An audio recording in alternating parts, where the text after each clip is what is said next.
भाई it would B literally disgrace अगर मैं एरिक गार्सिया के बारे में बात ना करूँ। तो मैंने अपनी पिछली वीडियो में 2-3 दिन पहले जेरार्ड मार्टिन के बारे में भी बात की कि कैसे वो एक थ्रैश थ्रैश होता है ना, कूड़ा, उससे वो कैसे बार्सिलोना का एक main left footed centre back बना है। और as I said it would be disgrace अगर मैं एरिक गार्सिया के बारे में बात ना करूँ। एरिक गार्सिया जिसने अपने करियर की स्टार्टिंग से ही हमेशा जो हार्ड स्टेप्स होते हैं ना भाई, वो उठाए हैं बंदे ने। ठीक है, बार्सिलोना में आया, पहले बार्सिलोना में था, फिर बार्सिलोना में उसको टाइम नहीं मिला तो चला गया, फिर वापस बार्सिलोना में आया, फिर टाइम नहीं मिला तो वापस कहीं चला गया, फिर वापस बार्सिलोना में आता है। और फिलहाल के वक्त तो वो जिस तरह के वो आग को मूत रहा है भाई, वो हम सब जानते हैं। ठीक है, तो आज हम मेनली बात करने वाले हैं एरिक गार्सिया के बारे में भाई, कि किस तरह से उस प्लेयर ने बार्सिलोना में अपनी एक जगह बनाई। यानी फ्रैंकी डियोंग को बेंच कर दिया है भाई। हमारा जो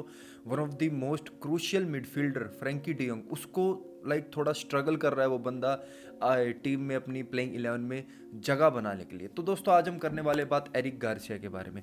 9 जनवरी 2001, पहले तो मैंने जब ये चीज़ सुनी तो भाई मेरे को बड़ा अजीब लगा। 9 जनवरी 2001 को एरिक गार्सिया का जन्म होता है भाई। जितने साल का मैं उतने साल का Eric Garcia. And see the difference दोस्तों, वो कहाँ है मैं कहाँ हूँ। हंसदे चेहरे दा मतलब है नहीं हुंदा कि सानू कोई गम नहीं है दोस्तों। एनीवेज, तो भाई एरिक गार्सिया जब सिर्फ 5 साल के थे तब वो ला मासिया ज्वाइन कर लेते। ठीक है, और बचपन से ही है ना भाई, एरिक गार्सिया में एक लीडरशिप थी। वो जिस किसी भी डिवीज़न में खेलते थे, कैटेगरी में खेलते थे, वो हर कैटेगरी के कप्तान होते थे भाई, है ना। तो स्टार्टिंग से ही बंदे के अंदर लीडरशिप क्वालिटी थी भाई। ठीक है, और उस वक्त है ना, मतलब पता है क्या होता था, तुम भी जानते हो, मैं भी जानता हूँ। पहले के वक्त है ना, ला मासिया से ए टीम में आना भाई बहुत ही ज़्यादा डिफिकल्ट होता था, क्योंकि वर्ल्ड क्लास प्लेयर्स होते थे ए टीम में। ठीक है, तो ला मासिया से प्लेयर्स को ए टीम में आना काफ़ी डिफ़िकल्ट हो जाता था। और जिस चीज़ की वजह से एरिक गार्सिया सोचते हैं कि भाई मुझे प्लेइंग टाइम चाहिए। एरिक गार्सिया का स्टार्टिंग से ही एक माइंड सेट रहा है कि मुझे प्लेइंग टाइम चाहिए, मुझे फ़र्क नहीं पड़ता कि मैं अपने पूरे करियर में 20 क्लब्स बदलूं, मुझे घंटा फ़र्क नहीं पड़ता, बस मुझे प्लेइंग टाइम चाहिए। और यही सोच के भाई पेप ग्वार्डियोला उसे मैनचेस्टर सिटी में कॉल करते हैं। जब सिर्फ एरिक गार्सिया 16 साल के थे तो मैनचेस्टर सिटी ज्वाइन कर लेता। भाई पेप ग्वार्डियोला आपको बुला रहा हो मैनचेस्टर सिटी जैसे बड़े क्लब में ला मासिया से, तो भाई आप कैसे डिनाई कर सकते हो। ठीक है, तो वहाँ से भाई एरिक गार्सिया मैनचेस्टर सिटी में तो जब 2017 में एरिक गार्सिया मैनचेस्टर सिटी में जाते हैं तो भाई स्टार्टिंग में वो वही अंडर टीम के लिए खेलते हैं, बी टीम के लिए खेलते हैं। ठीक है, बट जिस तरह से वो बी टीम के लिए खेलता है ना भाई, तो पेप गार्डियोला बहुत ही ज़्यादा इंप्रेस हो जाता है एरिक गार्सिया से। जो एरिक गार्सिया की पासिंग एबिलिटी है भाई, जो उसकी इंटेलिजेंस है, जो डेंजर को सूंघ लेता है भाई, है ना, लाइन ब्रेकिंग पासिस उसके सब कुछ लीथल थे भाई। He is too good on the ball.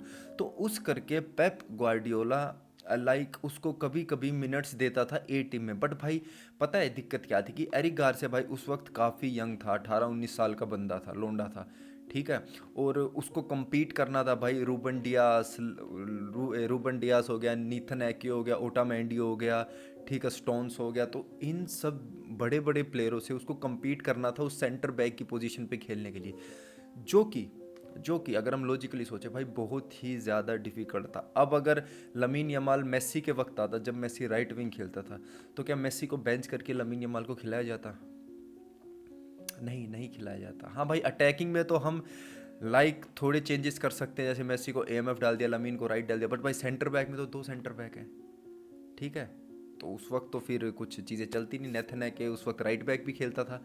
तो यहाँ कुछ चीज़ें मतलब अजीब सी लगती हैं एरिक गार्सिया को। और क्या होता है कि एरिक गार्सिया देखो, मतलब डेब्यू करता है वोटफोर्ड के अगेंस्ट, जब जहाँ पे मैनचेस्टर सिटी 8-0 से जीत जाती है वो मैच, और उसको एज अ सब्स्टिट्यूशन लाया जाता है भाई, जब पॉइंट्स हमारे सिक्योर हो जाते हैं, हमारे नहीं मतलब मैनचेस्टर सिटी के पॉइंट्स सिक्योर हो जाते हैं, तो वहाँ पे उसे एज अ सब्स्टिट्यूट ला के बंदे का डेब्यू किया जाता है। ठीक है, कप मैचेस में उसको रेगुलरली, आई वुड नॉट से रेगुलरली, बट कभी कभार उसे छोटे मोटे कप मैचेस में खिलाया जाता है। बट जो इंपॉर्टेंट मैचेस होते हैं ना भाई, जहाँ पे पॉइंट्स लेने होते हैं, ठीक है, पॉइंट्स बचाने होते हैं, इंपॉर्टेंट मैचेस होते हैं, वहाँ पे एरिक गार्सिया को एक भी मिनट नहीं मिलती है भाई। ठीक है, तो एक सीन बनता है कि जब एरिक गार्सिया का कॉन्ट्रैक्ट ख़त्म होने के 18 महीने पहले, 18 महीने पहले मतलब 1.5 साल पहले मैनचेस्टर सिटी एरिक गार्सिया के पास भाई एक नया कॉन्ट्रैक्ट लेके आती है, बट एरिक गार्सिया मना कर देता है भाई।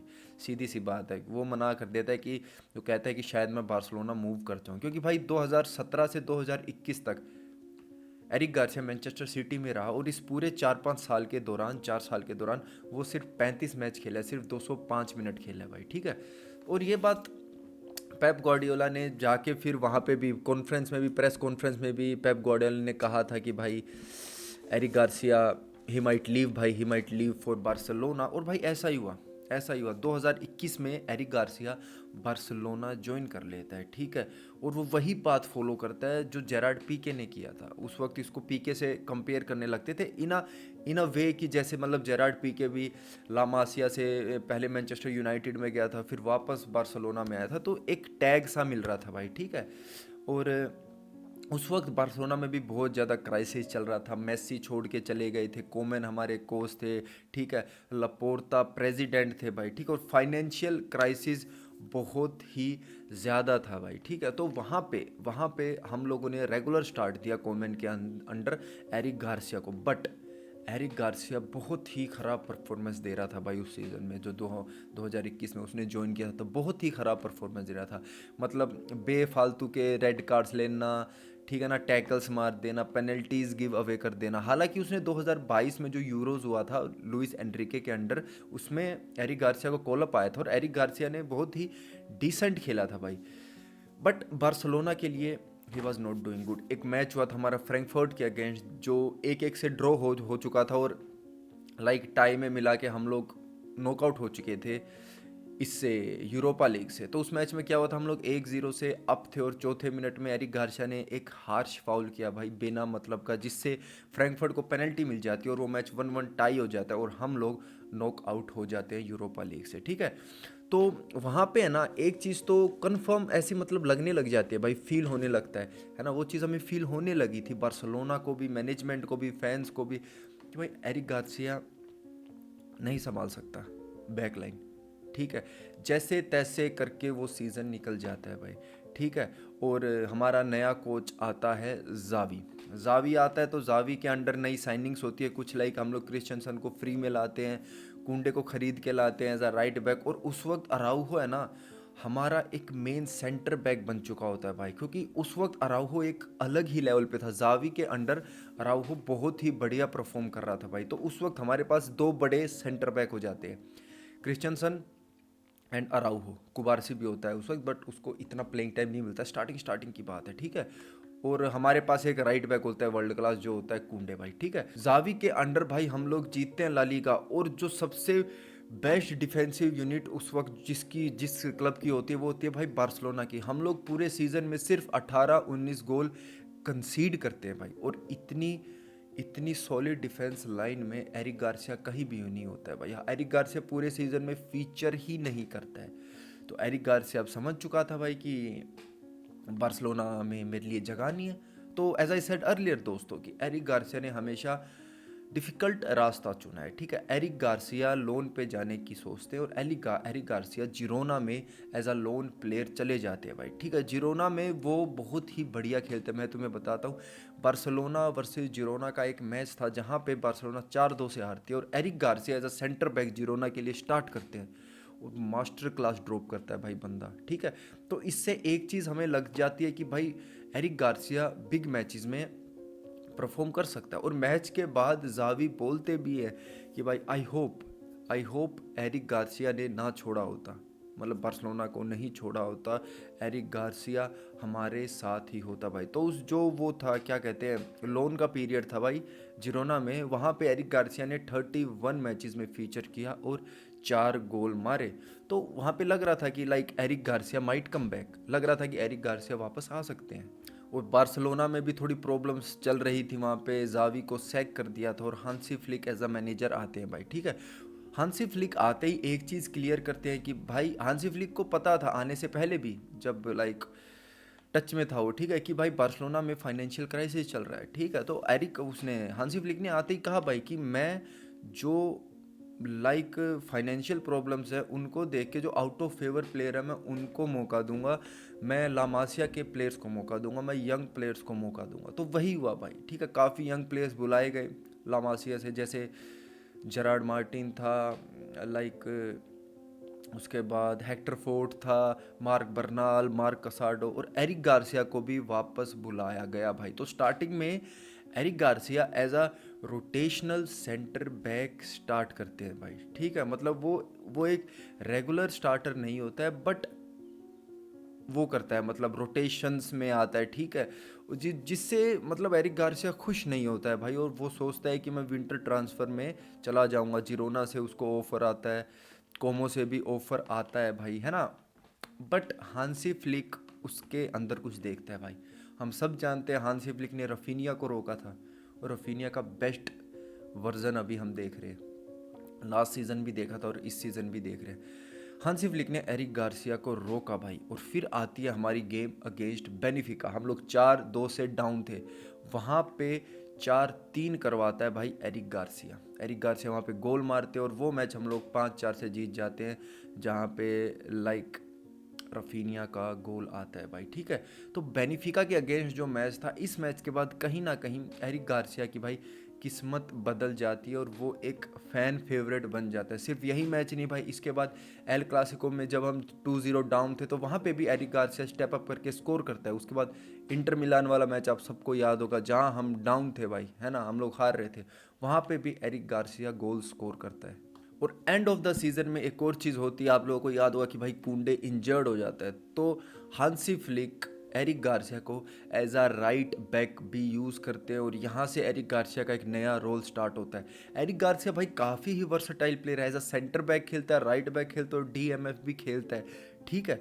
और इसी चीज़ की वजह से, इसी वर्सेटिलिटी की वजह से एरिक गार्सिया को फाइनली मिनट्स मिलने लगी थी, वो भी हर मैच में भाई, ठीक है। बात करते हैं करंट सीज़न की। करंट सीज़न में हमें पता है इनिगो मार्टिनेज चले गए हैं भाई, और हमने सेंटर बैक की हर एक पेयरिंग ट्राई की थी। इनिगो के जाने के बाद like Christensen Cubarsi, Araujo Cubarsi and Eric Garcia Cubarsi, बस कुछ भी वर्क नहीं किया हमारे लिए, ठीक है। राइट नाउ जेरार्ड मार्टिन और कुबारसी का लाइक सेंटर बैक डुओ चल रहा है, और जो कि काफ़ी ही बढ़िया चल रहा है, ठीक है। हमने एरिक गार्सिया को एज अ सेंटर बैक खेलते देख लिया, एज अ राइट बैक खेलते देख लिया बार्सिलोना में। फिर आता है उसका एज अ सीडीएम का रोल, जब पेद्री डियोंग इंजर्ड हो जाते हैं भाई, ठीक है। वहाँ पे एरिक गार्सिया को एज अ डीएम रोल में खिलाया जाता है हांसी फ्लिक के द्वारा भाई, ठीक है। और वो क्या ही खेलता है, क्या ही खेलता है, पता है। एरिक गार्सिया, हम स्टार्टिंग से मैं तुम्हें बताता रहा हूँ, Eric Garcia is too good on the ball, ठीक है। उसकी जो पासिंग एबिलिटी है वो बहुत ही सही है, उसकी जो वो डेंजर स्मेल करता है वो बहुत ही लाइक रेयर थिंग है भाई। डिफेंसिवली वो बहुत ही ज़्यादा स्ट्रोंग है, जिस चीज़ की वजह से डीएम रोल पे ही इज़ लिटरली मूथिंग फायर भाई, लिटरली बता रहा हूँ, ठीक है। उसने डियोंग को बेंच कर दिया है भाई, ठीक है। एरिक गार्सिया जब एज अ डीएम खेलता है तो वो हमारी एक बैक लाइन को ज़्यादा सिक्योरिटी देता है, क्योंकि वो एक नेचुरली सेंटर बैक है, ठीक है। और जो करंट वर्जन उसका चल रहा है भाई, बैटमैन एरिक गार्सिया भाई। एरिक गार्सिया को एक नोज इंजरी होती है क्लब ब्रुज के अगेंस्ट, जहाँ पे हम लोग 3-3 से ड्रॉ करते हैं। उसके बाद बंदा फिर भी सेल्टा विगो के अगेंस्ट खेलता है मास्क लगा के, और जब से एरिक गार्सिया ने वो मास्क लगाया है ना भाई, खेला है, उसने एक गलती नहीं की है भाई, लिटरली बता रहा हूँ। मैं काफ़ी वीडियो में बात कर चुका हूँ कि बार्सिलोना के मिडफील्ड में एक डिस्ट्रक्टिवनेस नहीं है, वो डिस्ट्रक्टिवनेस लाता है एरिक गार्सिया भाई, ठीक है। और करंटली देखा जाए तो भाई ही इज़ हमारे मिडफील्ड के लिए ये बहुत ही ज़्यादा ज़रूरी हो गया, और मैं एरिक गार्सिया को एज अ रेगुलर मतलब प्लेयर देख रहा हूँ जो हमारे मिडफील्ड में स्टार्ट करेगा भाई। उसने फ्रैंकी डियोंग को भी रिसेंटली बेंच किया है, फ्रैंकी डियोंग को भी बहुत मुश्किल हो रही है भाई अपनी जगह बनाने के लिए स्क्वाड में। तो भाई ये थी छोटी सी कहानी एरिक गार्सिया के बारे में, ठीक है। अगर आप लोगों को वीडियो अच्छी लगी है ना भाई, तो चैनल को ज़रूर से सब्सक्राइब कर देना। लाइक अगर आप नए आए हो तो सब्सक्राइब करना, पुराने हो तो भाई आप ज़रूर से हमारी आगे जो वीडियोज़ आएंगे उनको देखते रहना भाई। और अब तो मिलते हैं बाकी अगली वीडियो में, तब तक के लिए goodbye, take care, peace out.